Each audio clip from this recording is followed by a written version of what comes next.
Hey, coucou toi!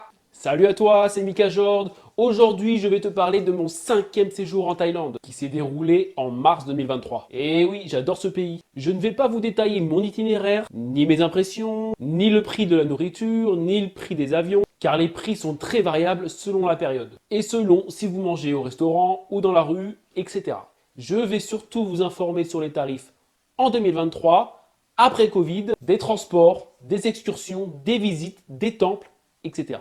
N'hésite pas à aller voir mon Instagram, la story à la une de ce voyage, et puis tout le reste aussi si tu en as envie. Allez, c'est parti.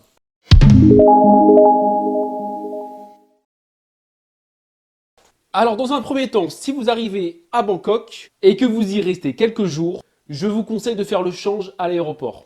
Et oui, d'habitude ce n'est pas conseillé, mais là c'est une exception. Le taux est très intéressant, mais pas à n'importe quel bureau de change. Descendez au niveau -4 de l'aéroport. Direction le métro Cityline. Juste après les machines à tickets, il y a 2 ou 3 bureaux de change. C'est ici que les taux sont quasiment les meilleurs du pays. Nous avions un autre vol direction Chiang Mai dans le nord de la Thaïlande. Arrivé donc à l'aéroport de Chiang Mai, je vous conseille de prendre le taxi de l'aéroport. Cela coûte que 150 bahts, environ 4 euros par taxi, et non par personne. Mais attention à ne surtout pas payer plus cher. Des fois, les chauffeurs de taxi vous demandent de payer plus. Mais non, gardez bien votre ticket. C'est marqué 150 bahts pour la voiture et ne payez rien de plus. Pour information, je n'avais pas reçu mon permis de conduire international que j'avais demandé plusieurs mois avant en France. Celui-ci est obligatoire en Thaïlande pour conduire un véhicule, que ce soit voiture ou moto, scooter, etc. Donc malheureusement, nous n'avons pas pu louer de scooter. Étant chat noir et respectueux des lois, nous n'avons pas tenté le diable. Alors à Chiang Mai, nous sommes allés dans un sanctuaire d'éléphants, un endroit où on ne monte pas dessus, où on prend soin d'eux. Ça s'appelle Elephant Jungle Sanctuary.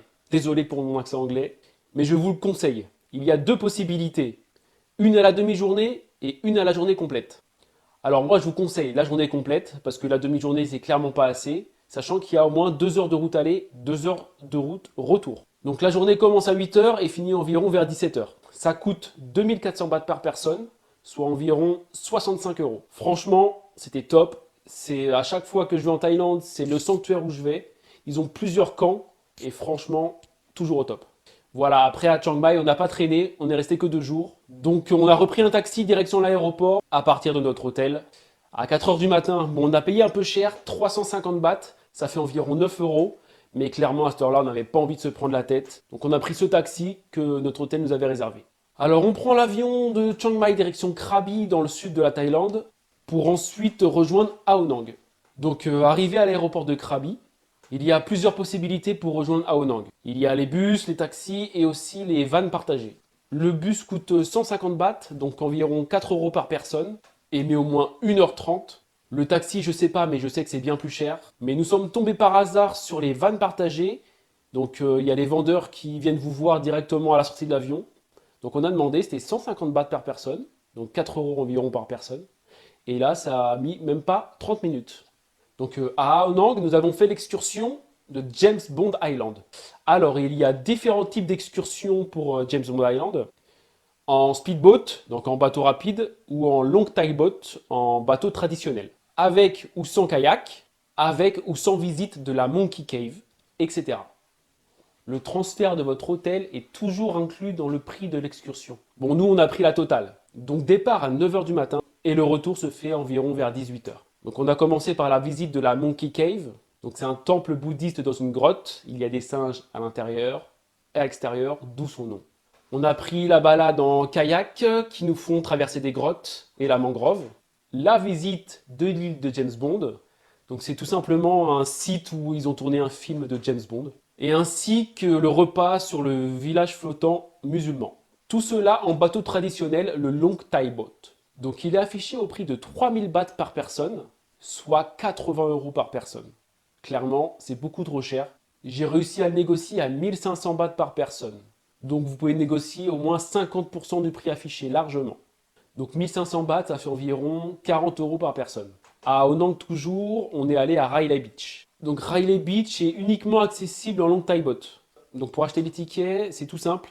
À chaque extrémité de la plage, il y a 2 guichets. Ça s'appelle, alors attendez, je regarde, Aonang Boat Service Cooperative. C'est 100 bahts l'aller, 100 bahts le retour, donc 200 bahts l'aller-retour, soit environ 5,30 € par personne. Alors après Aonang, nous sommes partis sur l'île de Koh Phi Phi. Pour aller de Aonang à Koh Phi Phi, il faut prendre le ferry. Il y a 3 horaires par jour, 9 heures, 11 heures et 13 heures. Nous, on a pris celui de 9 heures. Donc pareil, le transfert de votre hôtel au port est inclus dans le prix du billet.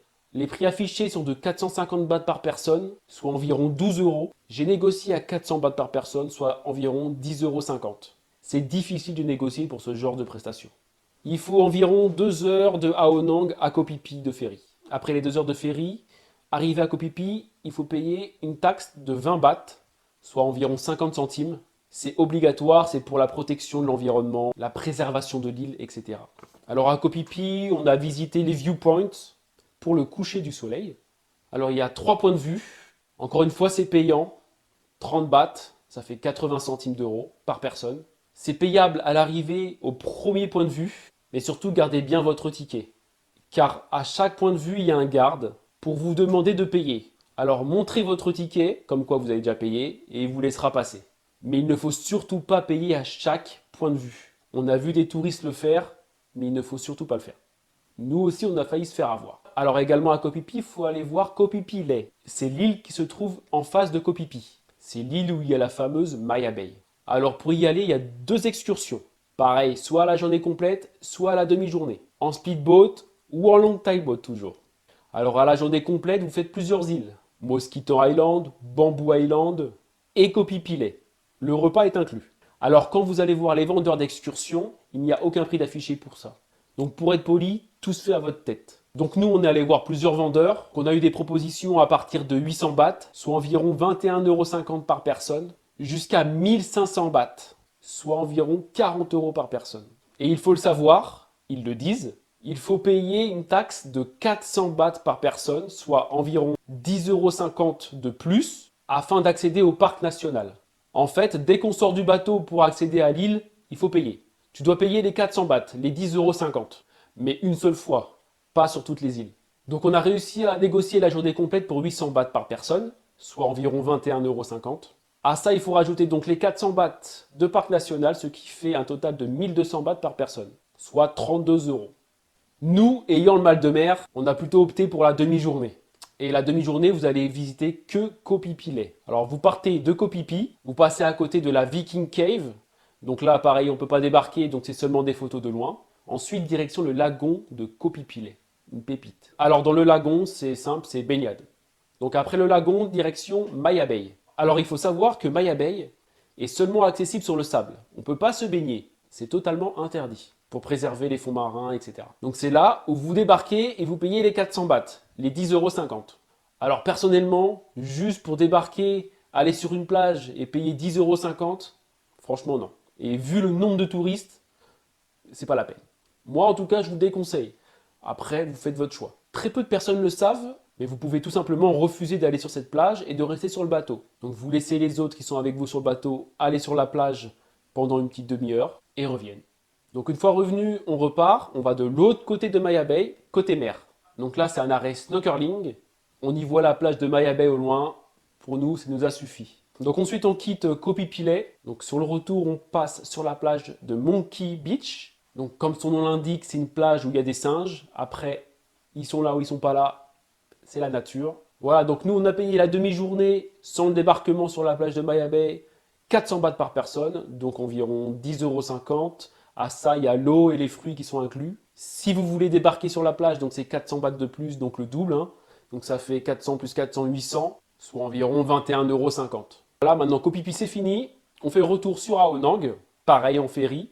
Également, on a renégocié à 400 bahts par personne, soit toujours 10,50 €. Alors on ne le vous dit pas, mais quand vous arrivez sur le port de Aonang, pareil, le transfert du port jusqu'à votre hôtel est inclus. Donc il ne faut pas se faire avoir par tous les taxis qui viennent vous voir à la sortie du bateau. Vous attendez, vous montrez votre ticket du ferry, et puis il y a des bus à disposition pour vous amener à votre hôtel. Voilà, maintenant après Aonang, on va sur Bangkok. Donc on doit prendre un transport de notre hôtel jusqu'à l'aéroport de Krabi. Donc pareil, il y a le bus, le taxi, le minivan. Et là, le prix pareil du minivan, c'est 150 bahts par personne, soit environ 4 € par personne. Arrivé à Bangkok, à l'aéroport de Don Muang, il y a plusieurs solutions pour rejoindre le centre-ville. Encore une fois, je vous montre le meilleur rapport qualité-prix. On a pris le bus A4. C'est 50 bahts, 1,30 € par personne, pour environ 45 minutes, 1 heure de route, selon le trafic. Alors à Bangkok, on a visité 2 temples payants. Je vous préviens, depuis le Covid, les prix ont doublé. On a visité le Wat Arun. Il était avant à 50 bahts, donc maintenant il est passé à 100 bahts par personne, ce qui fait environ 2,60 €. Et ensuite, on a visité le Wat Po, qui était avant à 100 bahts, qui est maintenant passé à 200 bahts, donc ce qui fait environ 5,20 €. Pour passer d'un temple à l'autre, qui sont en fait juste à côté, mais il y a juste la rivière qui les sépare, il faut prendre une navette, elle coûte que 5 bahts par personne, soit 13 centimes. Alors pour bouger à travers la ville, on n'a pas pris les taxis, on a pris les bus et les bateaux. Alors pour les bateaux sur la rivière du Chao Phraya, il faut prendre les bateaux au drapeau orange. Pas les autres, c'est les bateaux touristiques. Donc les drapeaux orange, c'est les bateaux locaux. Peu importe la destination, vous payez 17 bahts, soit environ 45 centimes par personne. Alors pour les bus, on a eu 2 tarifs différents. Alors le premier, on a payé 8 bahts par personne, soit 20 centimes, pour un vieux bus sans climatisation. Et le deuxième, on a payé 16 bahts par personne, environ 40 centimes, dans un bus récent avec climatisation. Voilà, notre séjour à Bangkok et en Thaïlande se termine. Maintenant, il faut aller de Bangkok jusqu'à l'aéroport. Donc là, il faut prendre le bus S1. Donc ce bus vous emmène du centre-ville jusqu'à l'aéroport de, attendez, je lis, Suvarnabhumi pour 60 bahts par personne, donc environ 1,60 €. Donc voilà, notre voyage est terminé. Je pense avoir fait à peu près le tour. Donc si j'ai oublié des choses ou si vous avez des questions, n'hésitez pas à les poser en commentaire. Et je vous dis à bientôt pour une prochaine vidéo. Ciao!